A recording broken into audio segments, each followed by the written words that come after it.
ಆಜಿ ಮಸಾಲ. ಎಂತ ಅಡಿಗೆಯ ರುಚಿಯಾಗೋ ರಹಸ್ಯವು 20 ರೂಪಾಯಿ. CWRC ಬಳಿಕ CWMA ಕೂಡ ಕರ್ನಾಟಕಕ್ಕೆ ಬಿಗ್ ಶಾಕ್ ಕೊಟ್ಟಿದೆ.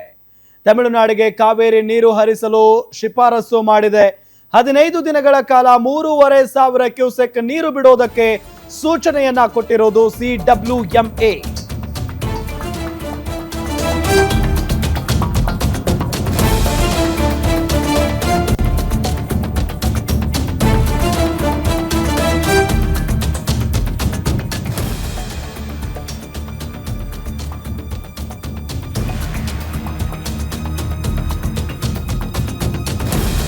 CWRC ಆದೇಶವನ್ನೇ CWMA ಕೂಡ ಎತ್ತಿ ಹಿಡಿದಿದೆ. ಸಭೆಯಲ್ಲಿ 7,000 ಕ್ಯೂಸೆಕ್ ನೀರಿಗಾಗಿ ತಮಿಳುನಾಡು ಡಿಮ್ಯಾಂಡ್ ಮಾಡ್ತಾ ಇದೆ. ತಮಿಳುನಾಡು ಮನವಿಯನ್ನ CWMA ತಿರಸ್ಕರಿಸಿರೋದು. ಆದ್ರೆ 3,500 ಕ್ಯೂಸೆಕ್ ನೀರು ಬಿಡುಗಡೆಗೆ CWMA ಆದೇಶವನ್ನ ಹೊರಡಿಸಿದೆ. ಕರ್ನಾಟಕ ಪ್ರಬಲ ವಾದವನ್ನ ಮಾಡಿದ್ರು ಕೂಡ ನೀರು ರಿಲೀಸ್ ಮಾಡೋದಕ್ಕೆ ಆದೇಶವನ್ನ ಹೊರಡಿಸಿರೋದು CWMA. ಅರ್ಥ ಆಗ್ತಾ ಇಲ್ಲ ಯಾಕೆ ಈ ರೀತಿಯಾದಂತ ನಿರ್ಧಾರವನ್ನ CWMA ಹೊರಡಿಸ್ತು ಅಂತ ಹೇಳಿ, ತೆಗೆದುಕೊಳ್ತು ಅಂತ ಹೇಳಿ. ಬಿಕಾಸ್ ರಾಜ್ಯದಲ್ಲಿ ಬರದ ವಾತಾವರಣ ಇದೆ, ಮಳೆ ಇಲ್ಲ. ಕಾವೇರಿ ನದಿಯಲ್ಲಿ ನೀರು ಖಾಲಿ ಆಗ್ತಾ ಇದೆ. ಇಂತಹ ಸಂದರ್ಭದಲ್ಲಿ ತಮಿಳುನಾಡಿಗರಿಗೆ ಅಥವಾ ತಮಿಳುನಾಡಿನ ರೈತರಿಗೆ ಬೆಳೆ ಬೆಳೆಯೋದಕ್ಕೆ ನೀರು ಬಿಡುವಂತ ಅಂದ್ರೆ ನಮ್ಮ ಬೆಂಗಳೂರು ಮೈಸೂರು ಭಾಗದ ಜನರಿಗೆ ಕುಡಿಯೋ ನೀರೇ ಇಲ್ಲ. ಕುಡಿಯೋ ನೀರಿಗಾಗಿ ಹಾಹಾಕಾರ ಶುರುವಾಗ್ಬಿಡುತ್ತೆ ನಾವು ನೀರು ಬಿಟ್ರೆ. ಇದನ್ನ ರಾಜ್ಯ ಸರ್ಕಾರ ಸ್ಪಷ್ಟವಾಗಿ ತಿಳಿಸಿದ್ರು ಕೂಡ CWMA CWRC ಆದೇಶವನ್ನ ಎತ್ತಿ ಹಿಡಿಯುತ್ತೆ ಅಂತ ಅಂದ್ರೆ ಏನರ್ಥ? ಇದರ ನಡುವೆ ತಮಿಳುನಾಡು ಕೇಳುತ್ತಂತೆ 7,000 ಕ್ಯೂಸೆಕ್ಸ್ ನೀರನ್ನ ಬಿಡುಗಡೆ ಮಾಡಬೇಕು, ಹಂಗ ನೋಡಿದ್ರೆ ಕರ್ನಾಟಕ ನಮಗೆ ಅಂತ ಹೇಳಿ. 7,000 ಕ್ಯೂಸೆಕ್ಸ್ ನೀರು ಪ್ರತಿನಿತ್ಯ. ನಾವು ನೀರು ಈ 3,500 ಕ್ಯೂಸೆಕ್ಸ್ ನೀರನ್ನೇ ಬಿಡ್ತಾ ಇಲ್ಲ ಅಂತ ನಾವು ಹೇಳ್ತಾ ಇದ್ರೆ ಅವ್ರು ಕೇಳ್ತಾ ಇದ್ದಾರಂತೆ ತಮಿಳುನಾಡವರು 7,000 ಕ್ಯೂಸೆಕ್ ನೀರು ಬಿಡಬೇಕು ಅಂತ ಹೇಳಿ. ಅದೆಲ್ಲ ಆಗಲ್ಲ ಅಂತ ಹೇಳಿ CWMA ನಿರಾಕರಿಸಿದೆ. ಅದಾದ ನಂತರ CWRC ಏನ್ ಆದೇಶ ಹೊರಡಿಸಿತ್ತೋ ಯಥಾವತ್ತಾಗಿ ನಡ್ಕೊಳ್ಳಿ, ಯಥಾವತ್ತಾಗಿ ನೀರನ್ನ ರಿಲೀಸ್ ಮಾಡಿ ಅಂತ ಹೇಳಿ CWMA ಕರ್ನಾಟಕಕ್ಕೆ ಹೇಳಿದೆ. ಇದು ಸಹಜವಾಗಿ ಕರ್ನಾಟಕದ ಜನರಿಗೆ, ಕರ್ನಾಟಕದ ರೈತರಿಗೆ ತುಂಬಾ ತೊಂದರೆ ಮಾಡುವಂತ ವಿಚಾರ. ನಮ್ಮ ರಾಜ್ಯ ಸರ್ಕಾರ ಬಹಳ ಸ್ಪಷ್ಟವಾಗಿ ಹೇಳಿದೆ, ಇದೊಂದು ಬಾರಿ ಬೆಳೆ ಬೆಳಿಬೇಡ್ರಪ್ಪ, ನೀರಿಲ್ಲ, ಮಳೆ ಇಲ್ಲ, ಬಹಳ ಸಮಸ್ಯೆ ಆಗಿದೆ. ಬೆಳೆ ಬೆಳೆದ್ರೆ ಕುಡಿಯೋ ನೀರಿಗೂ ಕೂಡ ಸಮಸ್ಯೆ ಆಗ್ಬಿಡುತ್ತೆ ಅಂತೆಲ್ಲ ಮುಖ್ಯಮಂತ್ರಿಗಳು ಮನವಿ ಮಾಡಿಕೊಂಡ್ರು. ಮುಖ್ಯಮಂತ್ರಿಗಳೇ ಹೇಳಿದ್ದಾರೆ ಅಂತ ಹೇಳಿ ನಮ್ಮ ರೈತರು ಬೆಳೆ ಬೆಳೆದಿಲ್ಲ. ಕಾವೇರಿ ನೀರನ್ನ ಬಳಸ್ಕೊಂಡು ಬೆಳೆ ಬೆಳೀತಾ ಇದ್ದಂತ ರೈತರು ಈ ಸರಿ ಬೆಳೆ ಬೆಳೆದಿಲ್ಲ.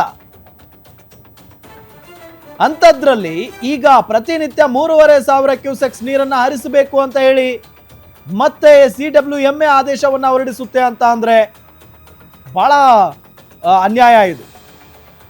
ಇದೆಲ್ಲದರ ಜೊತೆಗೆ ಕರ್ನಾಟಕ ಏನಂತ ವಾದ ಮಾಡ್ತು ಹಾಗಾದ್ರೆ CWMA ಸಭೆಯಲ್ಲಿ? ಈ ಬಾರಿ ನಿರೀಕ್ಷಿತ ಪ್ರಮಾಣದಲ್ಲಿ ಮಳೆ ಬಂದಿಲ್ಲ, ಕಾವೇರಿ ಜಲಾನಯನ ಪ್ರದೇಶದಲ್ಲಿ ಮಳೆ ಕೊರತೆ ಇದೆ, ಕಾವೇರಿ ಕೊಳ್ಳದ ಡ್ಯಾಂಗಳಲ್ಲಿ ಒಳಹರಿವಿನ ಪ್ರಮಾಣ ಕಡಿಮೆ ಇದೆ, ಪ್ರತಿ ವರ್ಷದಂತೆ ಈ ಬಾರಿ ಡ್ಯಾಂಗಳು ಭರ್ತಿಯಾಗಿಲ್ಲ, KRS ಡ್ಯಾಂನಲ್ಲಿರುವ ನೀರು ಕುಡಿಯುವ ಬಳಕೆಗಷ್ಟೇ ಸಾಕಾಗುತ್ತೆ, ಈಗಲೂ ಮಳೆ ಬರದಿದ್ರೆ ಕುಡಿಯುವ ನೀರಿಗೂ ಸಂಕಷ್ಟದ ಸ್ಥಿತಿ ಬರುತ್ತೆ. ನೋಡಿ, ಇದಕ್ಕಿಂತ ಪಾಯಿಂಟ್ಗಳು ಬೇಕಾ? KRS ಡ್ಯಾಂನಲ್ಲಿರುವ ನೀರು ಕುಡಿಯುವ ಬಳಕೆಗಷ್ಟೇ ಸಾಕಾಗುತ್ತೆ. ಇನ್ನು ಮುಂದೆ ಏನಾದ್ರೂ ಮಳೆ ಬರದೇ ಹೋದ್ರೆ ಕುಡಿಯೋದಕ್ಕೂ ಕೂಡ ನೀರಿಲ್ಲದ ಪರಿಸ್ಥಿತಿ ಬಂದ್ಬಿಡುತ್ತೆ ನಮಗೆ. ಈಗಿರೋ ನೀರಿನಲ್ಲೇ ಮುಂದಿನ ಜೂನ್ ವರೆಗೆ ನಾವು ಪೂರೈಸಬೇಕು. ಇಂಥ ಪರಿಸ್ಥಿತಿಯಲ್ಲಿ ತಮಿಳುನಾಡಿಗೆ ನೀರು ಬಿಡೋದು ಅಸಾಧ್ಯ.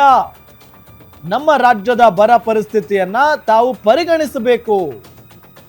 ನೋಡಿ, ಮಳೆ ಇಲ್ಲ, ಬರದ ವಾತಾವರಣ ಇದೆ, ಬರ ಪರಿಸ್ಥಿತಿಯನ್ನ ತಾವು ಪರಿಗಣಿಸಬೇಕು ಅಂತ ನಮ್ಮ ರಾಜ್ಯದಿಂದ ಹೋಗಿದ್ದಂತ ಟೀಮ್ ಹೇಳಿದೆ. ಇಂಥ ಪರಿಸ್ಥಿತಿಯಲ್ಲಿ ಸಂಕಷ್ಟ ಸೂತ್ರ ಅನುಸರಿಸಿ ಜೂನ್ ಜುಲೈನಲ್ಲಿ 3.55 TMC ನೀರು ಹರಿದಿದೆ. ಈಗಲೂ ಬಿಳಿಗುಂಡ್ಲು ಮೂಲಕ ನೀರು ಹರಿದು ಹೋಗ್ತಾ ಇದೆ. ಸದ್ಯದ ಸ್ಥಿತಿಯಲ್ಲಿ ಹೆಚ್ಚುವರಿ ನೀರು ಬಿಡೋದಕ್ಕೆ ಸಾಧ್ಯ ಇಲ್ಲ. ಕಳೆದ ವರ್ಷ 116 TMC ನೀರನ್ನ ಬಿಟ್ಟಿದ್ದೇವೆ. ಈ ಬಾರಿ ನಮ್ಮ ಡ್ಯಾಂನಲ್ಲಿ ನೀರಿಲ್ಲ ಅನ್ನೋದನ್ನ ಪರಿಗಣಿಸಿ ನೀರಿಲ್ಲದ ಕಾರಣ ನಮ್ಮ ರಾಜ್ಯದ ರೈತರ ಬೆಳೆಗಳಿಗೆ ನೀರು ಕೊಡ್ತಾ ಇಲ್ಲ. ಇಂಥ ಸ್ಥಿತಿಯಲ್ಲಿ ತಮಿಳುನಾಡಿಗೆ ನೀರು ಬಿಡೋದು ಹೇಗೆ? ನಮ್ಮ ರಾಜ್ಯದ ರೈತರಿಗೆ ನಾವು ಬೆಳೆ ಬೆಳೆಯೋದಕ್ಕೆ ಹೋಗಬೇಡಿ ಈ ಬಾರಿ ಅಂತ ಹೇಳಿದ್ದೀವಿ. ಇಂಥ ಪರಿಸ್ಥಿತಿಯಲ್ಲಿ ನಾವು ತಮಿಳುನಾಡಿಗೆ ನೀರನ್ನ ಬಿಟ್ರೆ ಮುಂದಿನ ದಿನಗಳಲ್ಲಿ ನಮಗೆ ಕುಡಿಯೋದಕ್ಕೂ ಕೂಡ ನೀರಿರಲ್ಲ. ಈ ರೀತಿಯಾಗಿ ನಮ್ಮ ಕರ್ನಾಟಕದ ಟೀಮ್ ವಾದ ಮಾಡಿದೆ. ಇನ್ನು ತಮಿಳುನಾಡು ಏನು ವಾದ ಮಾಡ್ತು? ಹಾಗಾದ್ರೆ ತಮಿಳುನಾಡಿನ ವಾದವೇನು? ಕರ್ನಾಟಕ ಸರ್ಕಾರ ನೀರಿಲ್ಲ ಅನ್ನೋದು ಸರಿಯಲ್ಲ ಅಂತ ಹೇಳಿ ತಮಿಳುನಾಡು ವಾದವನ್ನ ಮಂಡನೆ ಮಾಡಿ ನಮ್ಮ ಪಾಲಿನ ನೀರನ್ನ ನಮಗೆ ಬಿಡೋದಕ್ಕೆ ಸೂಚಿಸಿ ಪ್ರತಿ ಬಾರಿಯೂ ನೀರು ಬಿಡಿ ಅಂದಾಗ ಇದೇ ರೀತಿ ಆಗುತ್ತೆ. ಕರ್ನಾಟಕ ಡ್ಯಾಂಗಳಲ್ಲಿ ಸಾಕಷ್ಟು ನೀರಿದೆ. ಕನಿಷ್ಠ 9.46 TMC ನೀರನ್ನ ಬಿಡಿ ಅನ್ನೋ ನಿಟ್ಟಿನಲ್ಲಿ ತಮಿಳುನಾಡು ವಾದವನ್ನ ಮಾಡಿದೆ.